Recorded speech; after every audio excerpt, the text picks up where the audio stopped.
സ്റ്റേഡിയത്തിൽ ഏപ്രിൽ 11 മുതൽ 18 വരെ ഫുട്ബോൾ മേള 2010 ലോക ഫുട്ബോൾ മേളയെ വരവേൽക്കാൻ ഒരുങ്ങി നിൽക്കുന്ന ഫുട്ബോൾ പ്രേമികൾക്കായി സെവൻസ് തുറവൂരിന്റെ ആഭിമുഖ്യത്തിൽ തുറവൂർ ഗ്രാമപഞ്ചായത്ത് സ്റ്റേഡിയത്തിൽ ഏപ്രിൽ 11 മുതൽ 18 വരെ ഫുട്ബോൾ മേള 2010 പി എബ്രഹാം പഞ്ചായത്ത് സ്റ്റേഡിയത്തിലേക്ക് സ്വാഗതം ചെയ്യുന്നു, ക്ഷണിക്കുന്നു.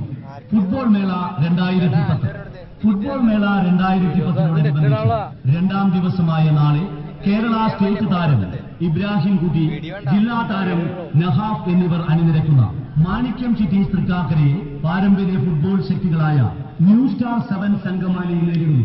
ഈ ടൂർണമെന്റിന്റെ മൂന്നാം ദിവസം മാർച്ച് സാലറിയെ ആരോസ് കുരുത്തിപ്പുറം ഫുട്ബോൾ മേള 2010ന്റെ റിസർവ് ദിനമായ ഏപ്രിൽ 17 ശനിയാഴ്ച പോയ വർഷം നമ്മുടെ പഞ്ചായത്ത് പ്രസിഡന്റ് ഫുട്ബോൾ മുൻ ദേശീയ ഫുട്ബോൾ താരം MM ജേക്കബ് സർ, മറ്റ് പഞ്ചായത്ത് മെമ്പർമാർ എല്ലാവരും എത്തിച്ചേർന്നിട്ടുണ്ട്. സ്വാഗതം ആശംസിക്കുന്നതിന് വേണ്ടിയിട്ട് ഈ ടൂർണമെന്റ് കമ്മിറ്റിയുടെ അധ്യക്ഷനായിട്ട് നമ്മുടെ KN വിഷ്ണു മാസ്റ്റർ എത്തിയിട്ടുണ്ട്. എല്ലാവർക്കും സ്വാഗതം ആശംസിക്കുവാനായി ഈ ടൂർണമെന്റ് കമ്മിറ്റിയുടെ ചെയർമാനായ സഖാവ് TP